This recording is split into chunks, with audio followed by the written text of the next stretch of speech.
बाईच्या जातीनं चुलीतून मान वर काढायची नाही। बाईची जात म्हणजे मुकी सावली, तिनं फक्त श्वास घ्यायचा आणि जगायचं जनावरासारखं। अशा स्त्री जातीच्या अस्तित्वाच्या चिंधड्या झालेल्या असताना कुठून तरी सूर्यासारखा एक तेजस्वी माणूस येतो आणि तिच्या अख्ख्या जन्माचा उद्धार करून जातो। आणि तो माणूस म्हणजे महात्मा ज्योतिबा फुले। पण हा माणूस काही जणांना तेव्हाही खटकला आणि आजही। पण तेव्हाच्या विचारांची लढाई आपण समजू शकतो, पण आज महात्मा फुले यांच्या वैचारिक विरोधकांना इतके का खटकतात आणि याचंच कारण आज आपण जाणून घेणार आहोत। नमस्कार, मी काजल भालेराव आणि तुम्ही बघताय विशेष भारी। मंडळी, महात्मा फुले यांच्या जीवनावर आधारित फुले हा चित्रपट वादाच्या भोवऱ्यात अडकला। या चित्रपटांमधल्या 12 सीन्सना सेन्सॉर बोर्डानं कात्री लावली। सेन्सॉर बोर्डानं म्हणे सिनेमात जात, मनू, मांग, महार, पेशवाई याचा उल्लेख आक्षेपार्ह असल्याचं सांगितलंय। एका सीन मध्ये एक व्यक्ती केर काढताना दिसतो, तसंच काही विशिष्ट समाजातली मुलं सावित्रीबाईंवर शेण फेकताना दिसतात। हे असे सीन सिनेमातून काढून टाकावेत किंवा यात बदल करण्यात यावा अशा सूचना सेन्सॉर बोर्डानं केल्यात। पण फुले चरित्राचा अभ्यास करणाऱ्यांच्या मते या सगळ्या सत्य कथा वगळल्या तर सिनेमात फुले दाम्पत्याचा संघर्ष म्हणून नेमकं काय दाखवायचं? फुले समर्थकांच्या मते काश्मीर फाइल्स आणि केरळ स्टोरी सारख्या चित्रपटांना थेट पास सर्टिफिकेट देणाऱ्या किंवा नामदेव ढसाळांवरील हल्लाबोल चित्रपट पाहून जे सेन्सॉर बोर्ड नामदेव ढसाळ कोण असा प्रश्न विचारणाऱ्या सेन्सॉर बोर्डाकडून आम्ही दुसरी अपेक्षा काय ठेवायची? म्हणजे एकूणच काय तर ज्योतिबांच्या संघर्षमय इतिहासातली दाहकता सेन्सॉर बोर्डानं बोथट करायला लावली असा आरोप सध्या होतोय। आणि याचं कारण म्हणजे ब्राह्मण महासंघाने फुले सिनेमाला केलेला विरोध। ब्राह्मण महासंघाचे अध्यक्ष आनंद दवे यांच्या नेतृत्वाखाली या संघटनांनी चित्रपटाला जातीयतेला खतपाणी घालण्याचा आणि ब्राह्मण समाजाला कलंकित चित्रण केल्याचा आरोप केला। सिनेमाचा ट्रेलर प्रदर्शित झाल्यानंतर दवे यांनी चित्रपटावर टीका करताना असा दावा केलाय की महात्मा फुलेंच्या समाज सुधारणांमध्ये योगदान देणाऱ्या ब्राह्मणांचा उल्लेख या चित्रपटात दुर्लक्षित केला गेलाय। पण मंडळी, चित्रपटात दाखवल्याप्रमाणे खरंच ज्योतिबांना तत्कालीन धर्मशास्त्रांनी त्यांना त्रास दिला होता का? इतिहासात महात्मा फुले यांनी कसा संघर्ष केला त्याबद्दल इतिहासकार किंवा फुले चरित्रकार काय म्हणतात ते जाणून घेऊ।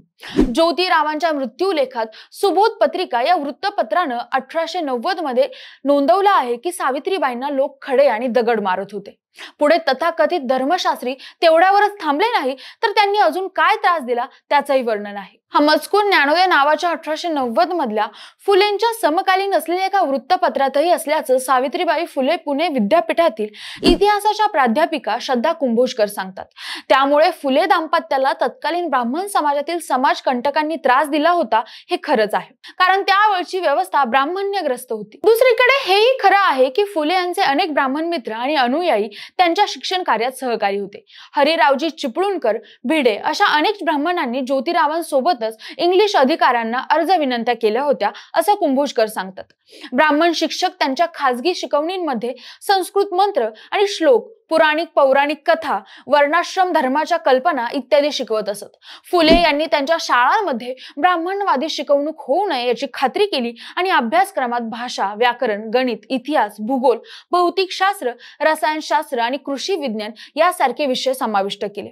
फुलेंच्या शाळांमध्ये दिल्या जाणाऱ्या शिक्षणाचा दर्जा 14 वर्षाच्या दलित विद्यार्थिनी मुक्ता साळवे यांनी लिहिलेल्या निबंधांवरून मोजता येतो। साळवे यांनी पेशवे, ब्राह्मण आणि ब्राह्मणांच्या धर्मावर टीका करताना शब्दही काढले नाहीत। त्यांनी लिहिलंय की जर वेद फक्त ब्राह्मणांचे असतील तर ते उघड गुपित आहे की आपल्याकडे ग्रंथ नाहीत। आपण ग्रंथाशिवाय आहोत, आपला कोणताही धर्म नाही। जर वेद फक्त ब्राह्मणांसाठी असतील तर आपण वेदांनुसार वागण्यास बांधील नाही। जर केवळ वेदांकडे पाहिल्याने आपण गंभीर पापात पडू शकतो असा कथित धर्मशास्त्रांचा दावा आहे तर त्याचे पालन करणे मूर्खपणाची पराकाष्ठा नाही का? स्त्री शिक्षणाच्या पलीकडे ही ज्योतिबांचं कार्य खूप मोठं होतं। 1856 साली भारतात विधवा पुनर्विवाहाचा कायदा संमत झाला होता, पण तरी देखील विधवांनी पुनर्विवाह करणं बहुतांश समाजाला अमान्य होतं। अत्यंत कमी वयातील मुलींचे विवाह वयाने अधिक असलेल्या गृहस्थांशी लावून दिले जात असत। त्यांचं निधन झालं की त्या मुलींवर वयात येण्यापूर्वीच विधवा होण्याची वेळ येत असे। कधी कुणी अशा मुलींच्या असहाय्यतेचा फायदा घेत असे किंवा त्या मुलींमध्ये नैसर्गिकरित्या शरीर संबंधाची इच्छा उत्पन्न होऊन ती मुलगी गरोदर राहत असे। गरोदर झाल्यावर त्या मुलीसमोर टोकाचं पाऊल उचलण्याशिवाय किंवा ते भ्रूण पाडण्याशिवाय दुसरा पर्याय नव्हता। अशा मुलींसाठी फुले दाम्पत्याने 1863 मध्ये बाल हत्या प्रतिबंधक गृहाची स्थापना केली होती। या ठिकाणी महिलांना गुप्तपणे येऊन त्यांच्या प्रसूतीची सोय करण्यात येत होती। त्या मुलांचा सांभाळ करण्याची त्या महिलेची इच्छा असेल तर तसे देखील करता येत असे, अन्यथा त्या मुलांचे संगोपन फुले दाम्पत्य करत असे। 1868 साली त्यांनी आपल्या घराचा हौद अस्पृश्यांसाठी खुला केला। पुण्यात पेशव्यांनी जागोजागी हौद बांधले होते, पण या हौदातून अस्पृश्यांना पाणी घेण्याची परवानगी नसे। उन्हाळ्यात सुद्धा पिण्याचे पाणी आणण्यासाठी अस्पृश्यांना पायपीट करावी लागत असे।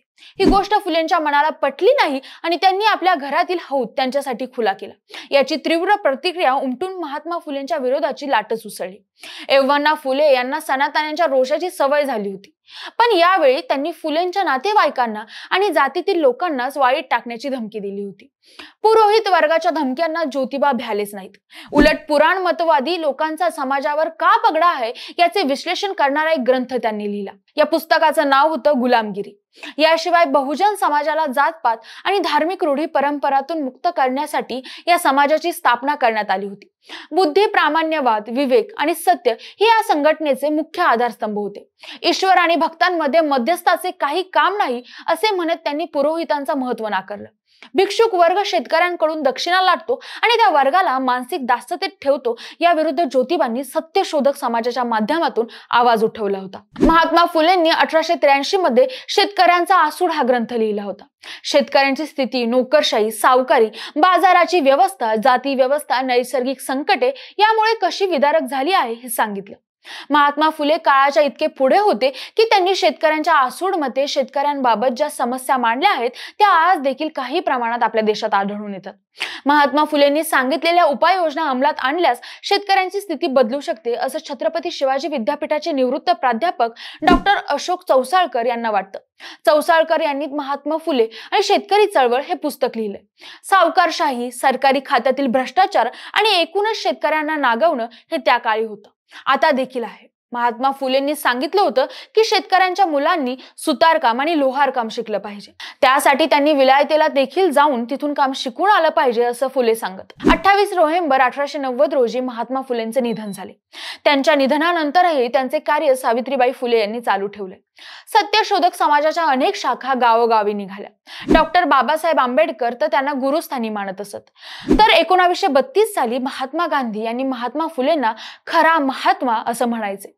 बरं, महात्मा फुले हे काहीच फक्त समाज सुधारक नव्हते, तर दिवंगत प्राचार्य हरी नरके यांनी महात्मा फुले यांच्याबद्दल असं लिहिलंय की ज्योतिबा खऱ्या अर्थाने नेशन बिल्डर होते। ज्योतिराव हे पुणे कमर्शियल आणि कॉन्ट्रॅक्टिंग कंपनीचे कार्यकारी संचालक होते। त्या कंपनीची तेव्हाची व्हॅल्यू टाटा ग्रुप पेक्षा जास्त होती, त्यामुळे एक अव्वल दर्जाचे यशस्वी उद्योगपती, व्यापारी आणि नामवंत शेतकरी म्हणून ज्योतिरावांचा नावलौकिक होता। त्यांच्या कंपनीने धरणं, कालवे, बोगदे, पूल, इमारती, कापड गिरण्या, राजवाडे, रस्ते आदींची भव्य आणि देखणी बांधकामं केली। ज्योतिरावांच्या उद्योगपती, कार्यकारी संचालक, अर्थतज्ञ आणि शेअर मार्केट विषयक योगदानाकडे जाणकारांचं अद्याप पुरेसं लक्ष गेलेलं नाही। ज्योतिराव हे स्वतःच्या तेलानं जळणारे सामाजिक कार्यकर्ते होते। वर्गणीवर समाजकार्य करण्याची प्रथा तोवर निर्माण झालेली नव्हती। स्वकष्टार्जित संपत्ती खर्चून त्यांनी समाजकार्य केलं असं ते म्हणतात। मंडळी, सावित्रीबाई आयुष्याच्या अखेरपर्यंत फुले यांच्या विचारांसाठी कार्यरत होत्या। पुण्यात जेव्हा प्लेगने माणसं मरत होती तेव्हा त्या देवीच्या कोपाने मरतायत अशी अनेकांची भावना झाली।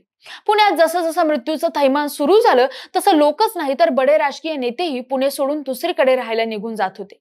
असं असताना परिस्थिती समजून घेऊन सावित्रीबाईंनी कामाला सुरुवात केली। पुण्यात प्लेगच्या साथीचं तांडव सुरू असताना तळागाळातल्या लोकांना साथीतून वाचवणाऱ्या सावित्रीबाईंना प्लेगची लागण झाली आणि त्यातच त्यांचा अंत झाला। या सगळ्या पुढारलेल्या पुरोगामी विचारांमुळे सगळ्यांनी महात्मा ज्योतिबा फुले आणि त्यांच्या पत्नी सावित्रीबाईंचा त्या काळी द्वेषच केला असं त्यांच्या चरित्रकारांना वाटतं। आणि आजही चित्रपट येतोय तरी फुले त्यांच्या वैचारिक विरोधकांना पटत नाहीत। सध्या नितीन पवार यांच्या म्हणण्यानुसार एका बाजूला औरंगजेबाचा कोथळा वगैरे म्हटलेलं चालतं, त्याची खुलेआम पोस्टर्स लावली जातात, तेव्हा आपण काही म्हणत नाही। कबर खणण्याबद्दल पण आपण बोलतो। समाजात काही विशिष्ट ऐतिहासिक व्यक्ती किंवा समुदायांविरोधात तीव्र आणि हिंसक भाषा वापरली जाते, त्यावर सेन्सॉर मंडळ, समाज प्रसार माध्यमांकडून फारसा विरोध होत नाही। पण एखाद्या विचारधारेविरोधात इतका संताप व्यक्त केला जातो की मरणोत्तरही व्यक्तीचं अस्तित्वही मिटवण्याचा प्रयत्न आपण करतो। पण या पार्श्वभूमीवर जेव्हा फुलेंवर चित्रपट येतो जो शोषितांच्या बाजूने बोलतो, ज्यात जाती व्यवस्थेवर भाष्य आहे, तेव्हा मात्र त्यातले शब्द, दृश्य, संदर्भ बदलण्याची मागणी होते। फुलेंचा चित्रपट जेव्हा जेव्हा येतो आणि तेव्हा त्यात बदल करायला सांगितलं जातं, तेव्हा हा प्रश्न पडतो की राज्य कुणाचं आहे, असा प्रश्न पवार उपस्थित करतात. पुढे ते म्हणाले, फुलेंनी सार्वजनिक सत्यधर्माच्या रूपाने ईश्वराच्या नावावर चालणाऱ्या मध्यस्थ व्यवस्था नाकारल्या. त्यांचे निरीश्वरवादी समतेचं तत्वज्ञान सध्याच्या सरकारला आणि त्यांच्या विचारधारेला अजिबात परवडणार नाही. म्हणूनच त्यांच्या विरोधात सतत प्रत्यक्ष अप्रत्यक्ष हल्ले होत राहतात. सध्याचे राज्यकर्ते प्रत्यक्ष किंवा अप्रत्यक्षपणे हे सांगत आहे की हिंदूंचं राज्य चालणार. हिंदू धर्माचं रूप जसं चातुर्ण्यावर आधारित आहे तसंच राजकर्ते पुन्हा आणू पाहतात. म्हणून चित्रपटातील दृश्य त्यांना आणि त्यांच्या वर्चस्वाला घाला घालणारी वाटतात, असे आरोप नितीन पवार यांनी केलाय. तर चित्रपटाला विरोध करणाऱ्या ब्राह्मण महासंघाचे अध्यक्ष दवे म्हणाले की असं काही निगेटिव्ह घडलं असेल तर ते दाखवण्याची गरज नाही, असं माझं मत आहे. पण तो त्यांचा अधिकार आहे आणि त्याशिवाय चित्रपट पूर्ण होणार नाही हेही आम्ही मान्य करतो. पण त्याच ट्रेलरमध्ये शाळा घेताना एखादा ब्राह्मण त्यांना मदत करतोय असं जर एखादं दृश्य असतं तर ते चाललं असतं, पण ते न दाखवणं हे जातीय द्वेषाकडे घेऊन जातं असं मला वाटतं. तेच पटलं आहे असं दिसतंय, असं दवे यांनी स्पष्ट केलंय. पण आता फुले यांच्या द्वेषाचं किंवा फुले न पटण्याचं काय कारण तुम्हाला वाटतं, आम्हाला कमेंट करून नक्की सांगा. जर हा व्हिडिओ आवडला असेल तर लाईक आणि शेअर करा. सोबतच आपल्या विशेष भारी युट्यूब चॅनलला सबस्क्राईब करायला विसरू नका. आणि जर हा व्हिडिओ तुम्ही फेसबुकवर बघत असाल तर तिथेही आपल्या विशेष भारी FB या फेसबुक पेजला फॉलो करायला विसरू नका. धन्यवाद.